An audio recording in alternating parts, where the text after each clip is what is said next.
కాస్త సరసంగా నాతో మాట్లాడితే ఎంత ఆనందిస్తాను నేను.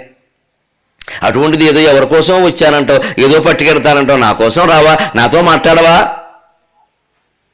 అని అప్పటికి ఆవిడ అక్కడ తెలిసిపోయింది అర్థం. ఇంకా వాడు ముందుకు వస్తుంటే ఆ పాత్ర అక్కడే వదిలిపెట్టి ఆవిడ పెడుతుందండి. వదిలిపెట్ల రాజ్యసభ వరకు వెంబడించాడు.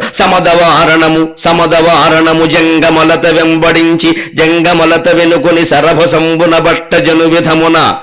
ఒక అమాయకమైన స్త్రీని ఒక రౌడీగాడు ఏ రకంగా మానభంగం చేసే ప్రయత్నం చేస్తాడో స్వభావోక్తిలో అద్భుతంగా వర్ణిస్తున్నాడు తిక్క. సమదవారణము జంగమలత వెనుకొని సరభసంబుగ పట్ట జను విధమున క్రూర దానవుడు భూచారి నిర్జరకాంత పొదువ రయమ్మున పోవు భంగి ఘోర గృధ్రము సుకుమార నాగాంగన పటుగతి నుడియంగ పారుగరణి ప్రబల బిడాలంబు బాలశారికను అడరి సత్వరముగన రఘుమార్కి. ప్రబల బిడాలంబు బాలశారికను అడరి సత్వరముగన రఘుమార్కి. సింహబలుడు అత్యుదగ్రుడై చిగురుబోడి పజ్జ తగిలి కడువడి. సింహబలుడు అత్యుదగ్రుడై చిగురుబోడి పజ్జ తగిలి కడువడి కోపంబుగదురా. చిగురుబోడి పజ్జ తగిలి కడువడి కోపంబుగదుర ఒడిసి తలబట్టి తిగిచి మహోగ్రవృత్తి కొంకు కొసరింతయులేక కులదాచే. ఇది మహాసాధ్వికి జరిగిన పరాభవం. ఇది దుశ్శాసనుడు చేసిన పరాభవం కంటే ఎక్కువ ఉండేది. దీన్ని చరిత్రలో ఎక్కువగా వర్ణించి చెప్పడంలో, ఎందుకంటే ఈ పద్యం కంఠస్థం చేయడం కష్టం, అందుకని వదిలేశారు మనవాడు. నిజానికి వాడు జుట్టెట్టుకు లాక్కొచ్చాడు, కింద పడేసి తనలో ఇప్పుడు ఆ పని చేశాడు ఈ మహానుభావుడు. ఆ లోటు కూడా తీరిపోయింది. రాజ్యసభలో విరాటరాజు ముందర ధర్మరాజు కంకబొట్టు వేషంలో కూర్చొని ఉండగా ద్రౌపదిని లాక్కొచ్చి కింద పడేసి తనడండి వాడు. కొంకు కొసరింతయును లేక కాలద్రాచే దాసిదానివి నీకింత పౌరుషం. ఆ తొత్తు అంటారు. ఇప్పటికీ లోకంలో ఓ తిట్టుమాట ఉంది, కొంచెం వ్యంగ్యంగా తత్తి కొడక అంటారు కదా. తత్తి కొడక ఏమిటంటే తత్తి కాదు, తొత్తు అంటే దాసి. పని మనుషులను అవమానించడం కాదండి, వాళ్ళ పిల్లల్ని కూడా అవమానించడం ఎంత పాపం మూట కట్టుకున్నామండి. అందుకే ఇవాళ నేను మొహమాటం లేకుండా మాట్లాడతా. ఆ బలహీన వర్గాలు నిమ్మన వర్గాలు వాళ్ళు పెత్తనం చేస్తున్నారు, చెయ్యాలి, వీళ్ళ రోగం కుదరాలి బాగాను. వాళ్ళ ఇళ్లలో పని మనుషుల కింద పెట్టి, చాకళ్ళ కింద పెట్టి, మంగళ్ళ కింద పెట్టి ఏడిపించుకు తిన్నారు. ఒరే అని పిలిచి వాళ్ళని అవమానించి నీకు శీలం ఏట్రా, నీకు పౌరుషం ఏట్రా అంటారు. ఇవాళ వాళ్ళే రాజ్యం వెళ్తున్నారు, వీళ్ళు వెనకాల ఉంటారు. చరిత్ర ఎప్పుడు పాఠం నేర్పుతుంది. ఎవడు పీఠం ఎక్కడో వాడిని దించుతుంది, ఎవడు కింద నాడో వాడిని ఎక్కిస్తుంది. మనం వద్దంటే ఆగే వ్యవహారం కాదు. అదే భారతం చెబుతుంది. ఇక్కడ తొత్తుకొడక అనే మాట అలాగే వచ్చింది లోకంలో. అది తత్తుకొడక అయింది పలుకుబడిలో. ఈ దశీదానికి పుట్టిన నేరమండి. వాళ్ళ ఆయనకు పుట్టాడు, నువ్వు ఎందుకు అనుమానించాలి? దశీపుత్ర అదో తిట్టయిందండి భాషలో. ఎందుకు అవ్వాలి అసలు? ఓ రాజుగారు అబ్బాయి, ఎమ్మెల్యే గారు అబ్బాయి, ఇవన్నీ తిట్లు కాలేదే. దాసీ కొడుకు తిట్టు ఎందుకు కావాలండి? దాసీల మీద అనుమానం. అందుకే తొత్తుకొడక అయింది, అది పలుకుబడిలో తత్తుకొడక అయింది. మనకు తెలియట్లేదు. కానీ తిట్టు పదాలన్నీ పరిశీలిస్తే తెలుగులో విచిత్రమైన పరిస్థితి. భాషలో ఒక్కోసారి నాకు బాధగా ఉంటుంది. తిట్టడానికి స్త్రీ ప్రసక్తి లేకుండా ఒక్క తిట్టు పదం చెప్పండి ఎవరైనా. అందులో ఆడదాని ప్రసక్తి ఉండకూడదు, తిట్టు కావాలి. అది నాకు దొరకలా. తెలుగు మాస్టర్ని కదా, పిల్లల్ని తిట్టాలి కదా. ఏం తిడదామన్నా వాళ్ళ అమ్మ పేరు వాళ్ళ అక్క పేరు వచ్చేస్తుంది ఆ తిట్లు.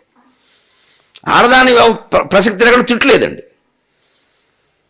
అప్పుడు నాకు ఎన్టీ రామారావు గారు దొరికాడు, మంచి మనిషి. ఆయన రాజీవ్ గాంధీని తిట్టాడు తిట్టు 84లో. ఇప్పుడు అది అప్పుడు ప్రధానమంత్రి అయ్యాడు.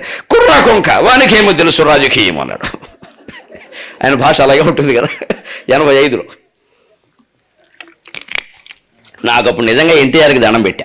అమ్మయ్యా ఒక తిట్టు దొరికింది, తిట్టాడు, ఎవరిని తిడితే మనకేం కానీ పేపర్లో వచ్చింది. కుర్రా కొంక వానికేమో తెలుసు రాజకీయము అన్నాడు. కుర్రా కొంక మంచి మాట. పిల్లలు తిట్టారు సరదాగా. ఇప్పుడు విద్యార్థులు తిట్టడానికి ఏవో కావాలి కదండి. కోపం వచ్చినప్పుడు ఏం తిడతాం? మరి వాడు బాధపడేలా ఉండకూడదు. మళ్ళీ వాళ్ళ అమ్మని నాన్న అందులో గాడిది కొడక అన్నమనుకో, వాళ్ళ నాన్న వేసుకొస్తాడు. ఎందుకంటే నాన్న అంటే పడతానన్నాను, నిన్న అన్నాడు మాస్టర్ గాడిది అని అంటాడు. మనం అన్నం వీడిని అన్నమే, వాడి నాన్న మన దృష్టిలో లేదు, ఎవడో కూడా మనకు తెలియదు.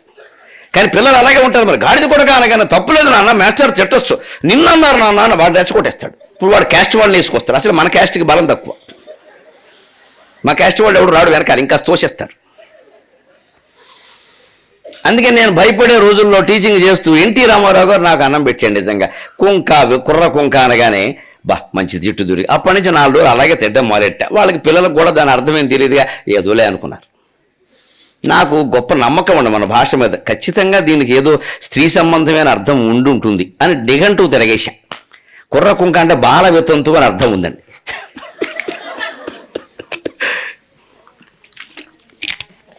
ఇంత చేస్తే అది నిజమైన తిట్టుపాతం కాదు. బాల వితంతువుని అలా తిట్టేవారు. ఏమంటే ఆవిడ చిన్న అమ్మాయి, ఆవిడకి పెళ్లి చేయడమే తప్పు. ఆవిడ వితంతువైంది, ఆవిడ దౌర్భాగ్యం. అవదా మరి 11 ఏళ్ళ పిల్లని 9 ఏళ్ళ అమ్మాయికి ఇచ్చేస్తే వాడు బతుకుతాడు. నేడు బాలారిష్టాలు వాడు పోతే అక్కడి నుంచి ఆ పిల్లని తిట్టడమా? ఆవిడ మొహం చూస్తే పాపం ఇంకా ఆవిడ రోట్లో పెట్టి రుబ్బడం అనవా, ఇంకా రోడ్లు రుబ్బడం ఎంత, గొంగూర పచ్చడి చేయడం ఇంకా పని, జీవితాంతం ఇంతే 80 ఏళ్ళు. మరో వీరేశలింగం గారు, రాజా రామ్మోహన్ రావు, గురజాడ అప్పారావు గొడవ చేసి సంస్కారం చేశారంటే ఉండదండి. వాళ్ళ సాహిత్యం ఎంత గొప్పది. ఇవాళ జయపాల్ రెడ్డి గారి గురించిన ప్రకటనలో ఒక అద్భుతమైన విషయం, సాహిత్యం వాళ్ళు సంతోషించవలసింది. ఆయన దగ్గరికి పత్రికా విలేకరులు వెళ్ళేసరికి ఇంటర్వ్యూకి ఆయన గురజాడ వారు ముత్యాల సరాలు చదువుతున్నట్ట. మంచి గతమున కొంచెమేనో దేశమంటే మట్టి కాదు, దేశమంటే మనుషులో, ఇది చదువుతున్నట్టు ఆయన. ఆ కవిత్వం ఆయనకి ప్రేరణ ఇచ్చి ధర్మం కోసం నిలబడగలిగాడు. ఇవాళ కేంద్ర మంత్రి, మనం సంతోషించాలి. కనీసం ఆ మాత్రం మంచి మిగిలినందుకు. కవిత్వం అంత ప్రేరణ ఇస్తుందండి. అందుకని నేను చూస్తే విచిత్రంగా బాల వితంతువు, అమ్మ బాబు ఇది కూడా వితంతువును తిట్టే అన్నమాట. అందుకని ఇది వాడినా రేపు పొద్దున ఎవడన్నా అర్థం అడిగితే చికాకి. మన అందుకే ఇంగ్లీషులో తిడతాను ఎప్పుడైనా, ఈడియట్, స్టూపిడ్, రోగ్, దేనికి నాకు తెలియదు అర్థం, వాడికి తెలియదు, గొడవలేదు. వాడు ఏమనుకోడు, కేసు పెట్టాడు. అర్థం తెలిస్తేగా కేసుకి. పైగా అదేదో పొగడతా అనుకునే అవకాశం కూడా ఉంది. అందుకని పొగడ్డానికి మంచి పనులకి తెలుగు వాడండి, దిక్కుమాలిన పనులకి ఇంగ్లీషు వాడండి, అదో సామెత. అందుకని అంతలా వెనుకబడిన మానభంగం లాంటి పద్యాన్ని సరిగ్గా స్వభావోక్తి, సరిగ్గా వాడు ఎలా ఉంటాడో దానికి ఉపమానాలు వాడి చూడండి. కీచకుడు ఈ మందిరం దగ్గర బయలుదేరాడు. ఇక్కడి నుంచి రాజమందిరానికి వెళ్ళాలంటే కొంత దూరం ఉంటుంది కదా, పక్క గది కాదు కదా. వెళ్ళిన కొద్దీ దగ్గర అవుతాడు. దగ్గర అవ్వబట్టే పట్టుకున్నాడు జుట్టు. అందుకే వాడిన ఉపమానాలు చూడండి. ఆ కవిత్వం కోసం మనం చదువుదాం. ఇదే మంచి పద్యం, మంచి విషయం అని కాదు. సమద వారణము జంగమలత వెనుకొని సరభసంబున పట్టు జను విధమున. అడవి ఉందట. ఆ అడవిలో ఏనుగు శాకాహారి, అది కేవలం ఆకులు అలములు తింటుంది. దానికి అందమైన లత కనపడిందట. ఆ లతను మింగేద్దామని చూస్తుందట. తీగ, రొట్ట తీగ అనమాట. అనుకోకుండా ఆ తీగకి కాళ్ళు వచ్చాయట. ఆ కాళ్ళు ఉన్న తీగ పరిగెడుతుందట. అది తిక్కన గారు ఊహ. కాళ్ళు ఉన్న తీగ పరిగెడుతుంటే ఎలా ఉందో పాంచాలి పరిగెడుతుంటే అలా ఉంది. అంటే తీగ లేత ఆకులు పువ్వులతో ఉంటుంది. ఆ పరిగెట్టే స్థితిలో కూడా ఆవిడ అందమేమీ చెదిరిపోలేదు.